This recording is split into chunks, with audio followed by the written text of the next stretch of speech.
The Kenya Farm Report is a joint partnership between Agro TV and the Muthaiga Education and Development Fund.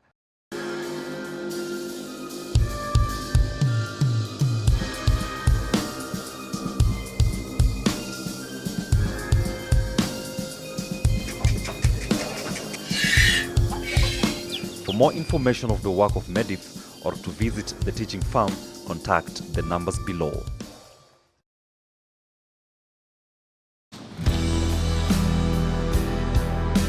Flowers in small scale. And behind me is Mount Kilimanjaro. At the foothills of this mountain is where we find the flower farmers.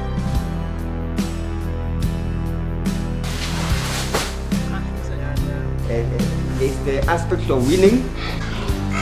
The sharp teeth are picked off to avoid the tearing of the mother's teeth. Yes, we're going to make a fruit salad, a very simple one in fact, using bananas.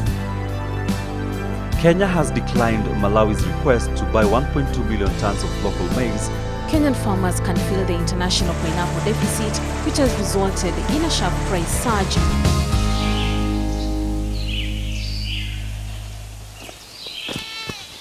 Hello viewers and welcome to another episode of the Kenya Farm Report.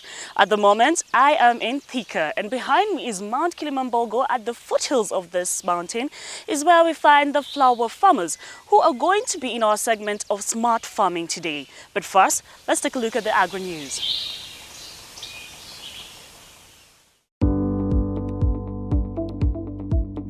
Kenya has declined Malawi's request to buy 1.2 million tons of local maize to meet the shortage in the drought-hit southern African state. In a letter sent by Farm Report, written on behalf of the Principal Secretary in the Ministry of Foreign Affairs to the Director of Crops, makes a request on behalf of Malawi. In response, the Director of Crops, Johnson Irongo, says the country is not in a position to sell maize due to the limited stocks. A recent report by FAO asserts that only 6% of the land in Africa is under irrigation compared to Asia, which has 37%. Kenya has 5.4 million hectares of arable land, but only 17% of this land is suitable for rain farming. New cost-effective motorcycles that doubles up as a water pump and transport machine has entered the Kenyan market. The brand costs 120,000 Kenyan shillings, and this could change the fortunes of farmers by helping them in irrigation as well as porting their inputs and outputs. Kenyan farmers can feel the international pineapple deficit, which has resulted in a sharp price surge in consumer countries like France. The shortage has been attributed to a decline in production of the crop in the year 2015 from source countries such as Kenya, Philippines, and Thailand.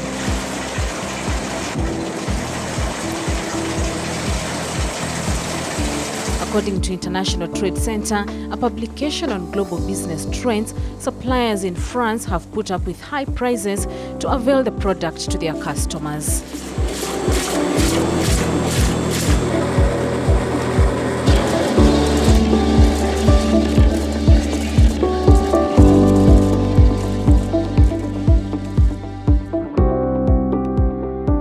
Farmers in any part of Kenya can now professionally sample and get a quick analysis about their soils, grow suitable crops and get high returns thanks to an inter-county mobile soil clinic by Soil Cares, which hopes to affordably bring the service closer to farmers. This initiative comes at a time when a food tank report shows that 78% of smallholder farmers across the world have no soil knowledge. The statistics are more worrying in Africa and Asia, where a whopping 90% of farmers blindly grow crops. It further shows that soils are being depleted 10 to 40 times faster than they are being replenished, destroying at least 30% of the global arable land. This is now an ideal piggery unit, whereby we have facilities like the watering point, so that the pig only just requires to push in the nozzle and then water just comes out. Piglets undergo some management and is done very early in life. By the third day, they get injection jabs from iron, which is a very important component in trying to promote the piglets to build up their levels of red blood cells as they grow. On the third day, we also encourage the process of clipping of the teeth so that they don't end up cutting off the mother's teeth. Like this one has already been done.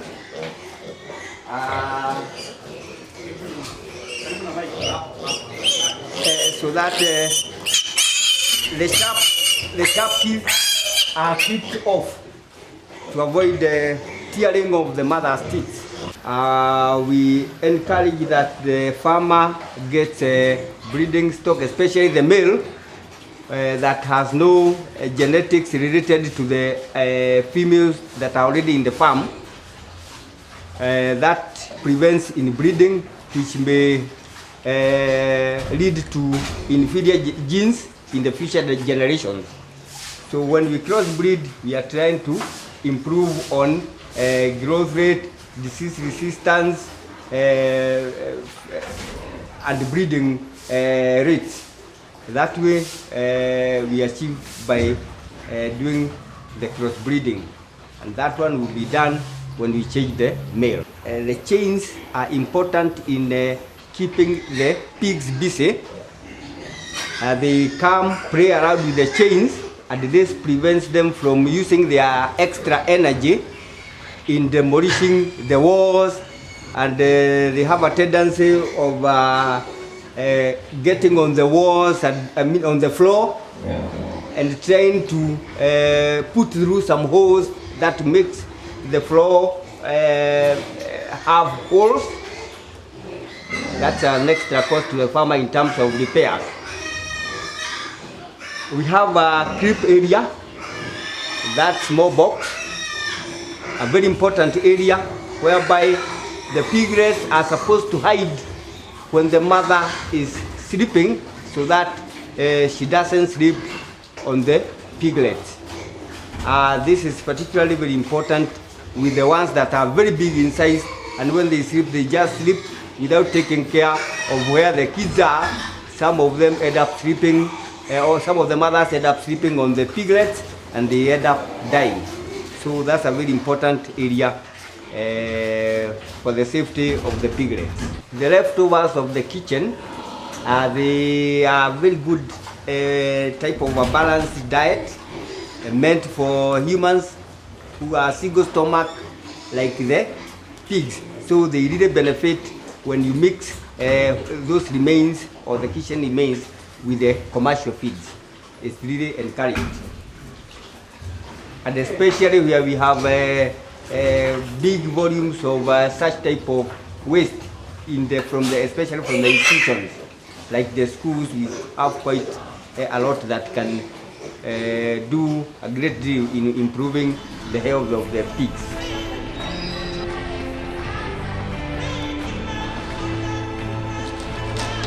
The flower export market is offering smallholder farmers a good opportunity. With great training and proper implementation of your skills, you can actually grow your flowers on a small farm.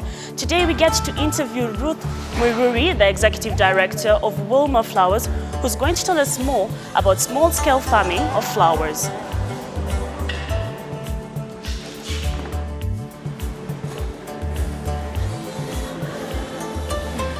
Ruth Mwiruri has decided to actually join us in her pack house. It's called a pack house, yeah? Yes. And I must say it's very cold. Maybe you can help me understand why later.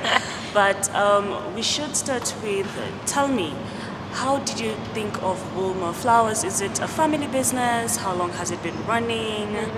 And who are your markets? What are your markets? Okay. Wilma Flowers has been running for the last 20 years. Wow. It was begun by my father, Mr. Kamami, in 1995. So this year we actually celebrated our 20th year. It's a family business. We export our flowers in Europe, in Holland, and actually in Holland. basic setup is we contract farmers to grow the flowers, and then we help them in the growing of the flowers, getting the standards right, and we buy from them and then export the flowers to Europe. No, that's very interesting. Most of the times when people think of flowers, when I think of flowers, the first thing you think of is roses. I think I'm very correct. And most people out there, most farmers think maybe it's expensive to start a flower farm. So can you take us through that? In the market, we have many categories of flowers, which includes roses and many other flowers. We specialize on summer flowers, meaning flowers that do not need to be grown in greenhouses and with very high technology.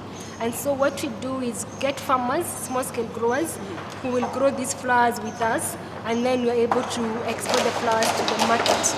So they don't need to have a lot of land, they don't need to have high technology so as to be able to grow the flowers. It's just basically what can be grown in a farm where you'd grow other crops like vegetables and, Minimum size of land is about 100 meters.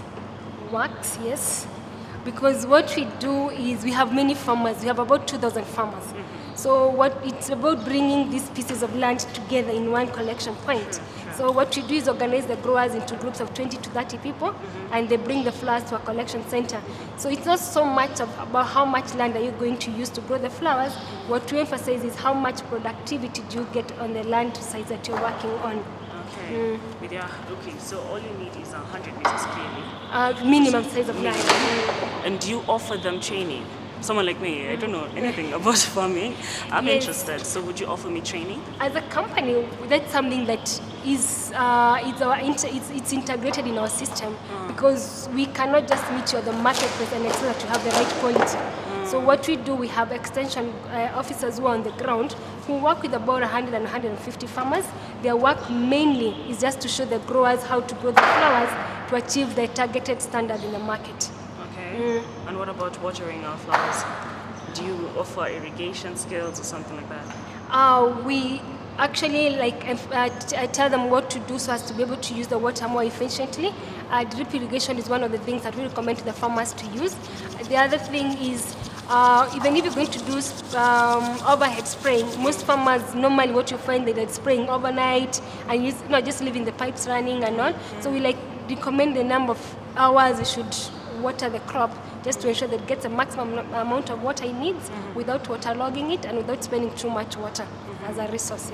And are your farmers in groups? Do you allocate them groups so that you can allow, or rather for better facilitation?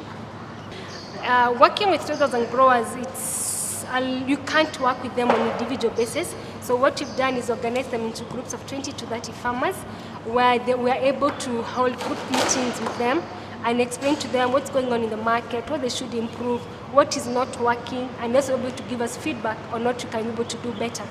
That we have about, out of the 2,000 groups, we have about 140 groups we're working with. Which is big. That's a lot.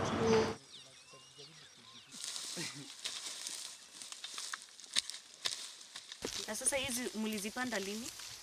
Hizi ziko na karibu miaka 3 hivi. Sinalala, sinaamka tena, sinazaa tena. Kwa hivyo hampandi over and over again? Napanda tu mara moja?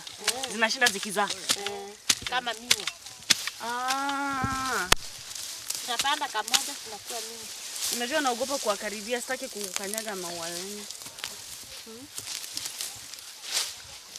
Na sasa hizi ni weeds. Mnazitoa after how long? Kama mwezi mmoja hivi. Kila mwezi lazima mzitoe? Zinakuwa haraka hivyo? Sababu ya maji. Alafu kama weeds mnatoa kila mwezi, na hizi flowers mnazitoa? Tunavunanga kwa wiki mara 2. Zinakuanga haraka hivyo? Unajua kama zile sasa, kuna zenye zimekomaa, tunavuna. Sinachukua the whole day. Mlianza saa ngapi? Asubuhi saa 2. Sasa saa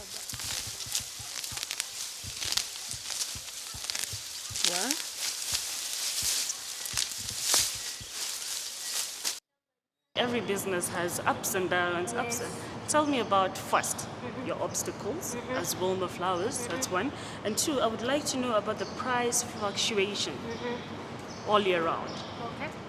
For us, our biggest cost is freight costs, which is also affected by the fluctuations in the exchange rate. So you will find freight cost takes about 50 to 60% of our cost. So that's our major cost, and it's not a cost we're in control of. So it's something that you have to work around. The other major thing that we're not in control of is also the foreign exchange. When it goes up and goes down, we're not able to be in control of that. But what to do is just mitigate, and we have come to learn the curves. In terms of prices, yes, we sell to an auction. So the price, you don't know how much you're going to sell because the price is determined at the purchasing point. So what we do is we have learned the seasons. So our prices really fluctuate. We don't even know how much you're going to sell the flowers at until they get to the auction. But we've learned the seasons. So we know when the price is expected to be up and when the price is expected to be down. There's still surprises in the process, but at least we've learned from experience when to expect high prices and when to expect low prices. And somehow, if you've been running the business for 20 years, I think you know your way around it, Yes, we've come to learn, and also hard to explain to the growers what to expect also in terms of prices, Now, would you say this is an industry that the youth and the women can check into? Yes, in fact, when we started this business, most of the people we're working with were basically women. They would take up the concept very easily, and they started farming the flowers in the small sizes of land and everything, until the men saw this is truly a business and it's profitable. It's making money. It's making money. So they joined in. So actually right now we have a percentage of 50 to 50 men and women, but women are the ones we started working with from the beginning. Okay. Now, what are some last words of advice you might give our new agripreneurs looking to find a livelihood in smallholder farming? My advice for anybody who like to do flowers in small scale, it's profitable, it works.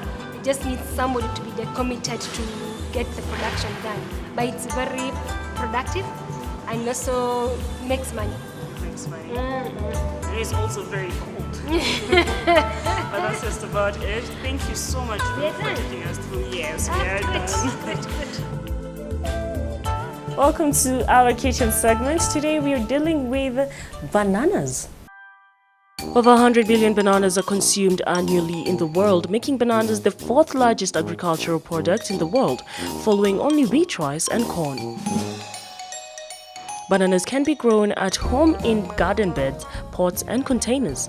Bananas need a warm location and temperatures ranging between 15 to 35 degrees Celsius throughout the year. Fruits and vegetables are naturally low in calorie food sources, and banana happens to be among the top. It's highly rich in potassium and vitamin D. We highly recommend that you plant a banana tree or two in your backyard. Yes, we're going to make a fruit salad, a very simple one in fact, using bananas. We're going to start off with my ingredients, which you can see. We have bananas, 2 bananas, strawberries, a bowl of strawberries. You don't have to use all of them. 2 apples, a glass of vanilla yogurt, cinnamon, which we're going to sprinkle a little bit later after everything has been mixed. So we will start off with washing our fruits ingredients. Things seem to be clean and ready. We can start off with the banana. Cut out the parts that may seem bad or not pretty or not good to the eye. It scare people from eating it. It's a fact, I'm sure you agree with me, that if you eat a banana when you're hungry, you can instantly become full, at least itapoesha njaa.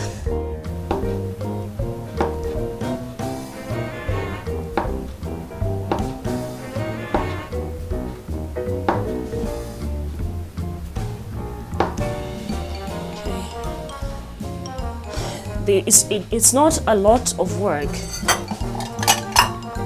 We'll just put it in the bowl immediately.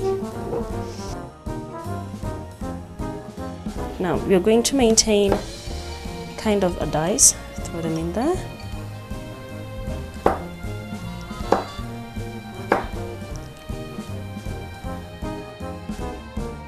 Apples are important as well.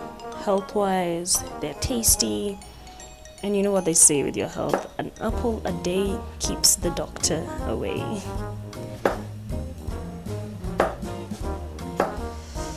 Okay, there we are. I've got my apples, I've got my bananas. Now, strawberries. Cut out the stalk.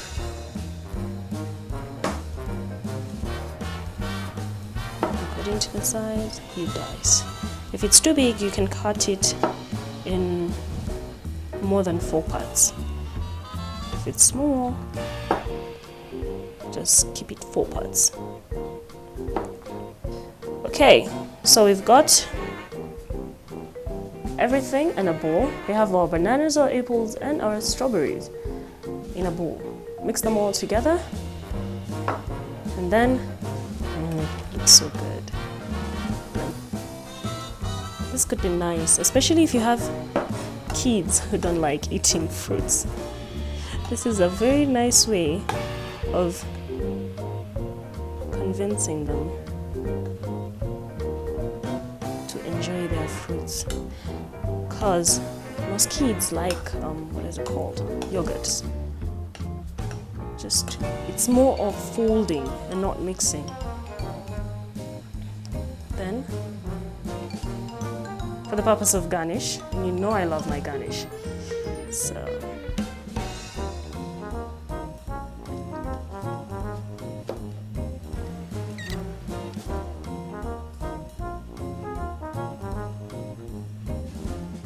it works. I like it. I hope you do. And it smells so good. We're done. We've mixed everything. And just for taste and the enhancement, cinnamon. Sprinkle just a bit, not too much, Just a bit. Just a pinch.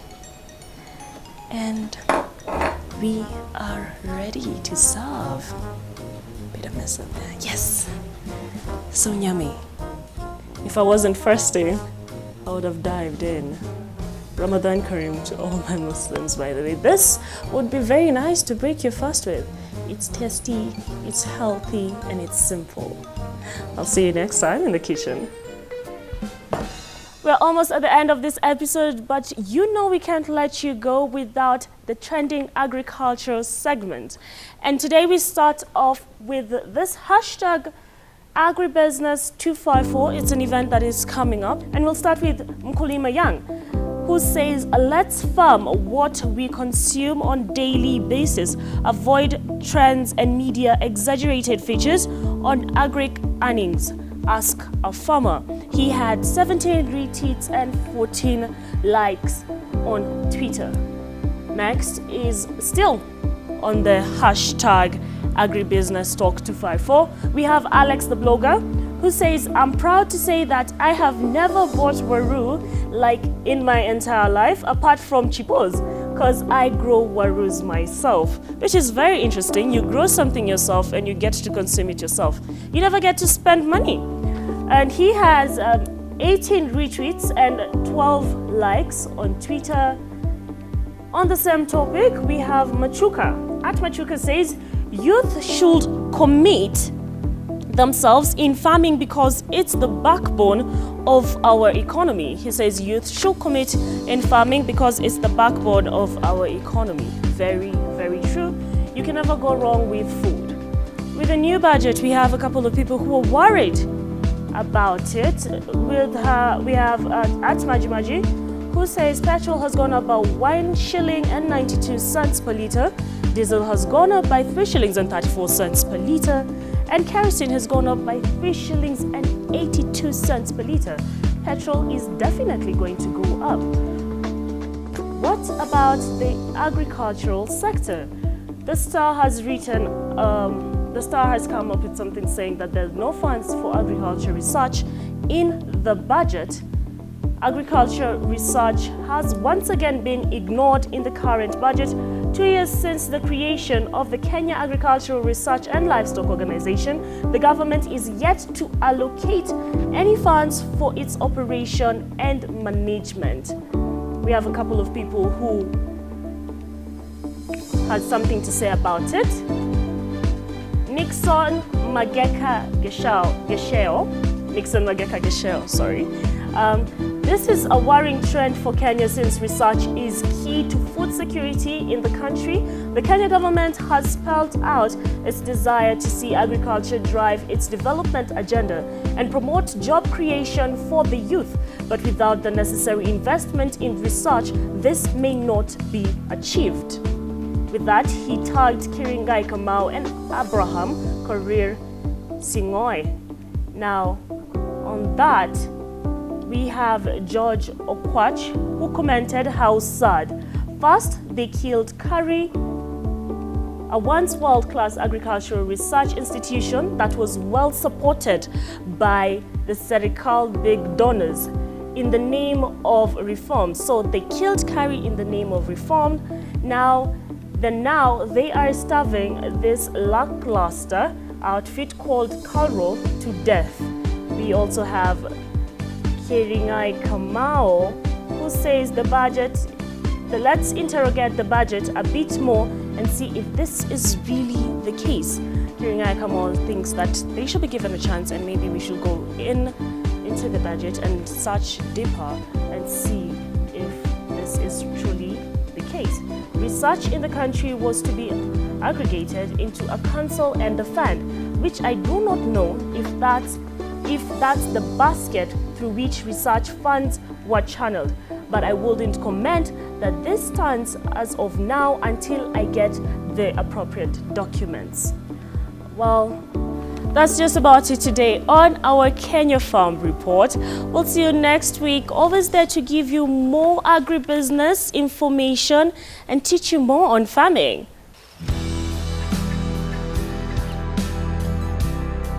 You need to remove the finger which is infected and bury it in the soil. This to prevent the spores from spreading to other bananas. We are in Nyeri, and today we're going to take a look at bees.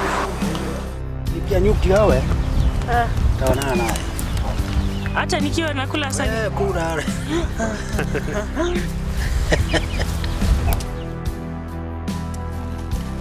In my kitchen. The Kenya Farm Report is a joint partnership between Agro TV and the Muthaiga Education and Development Fund.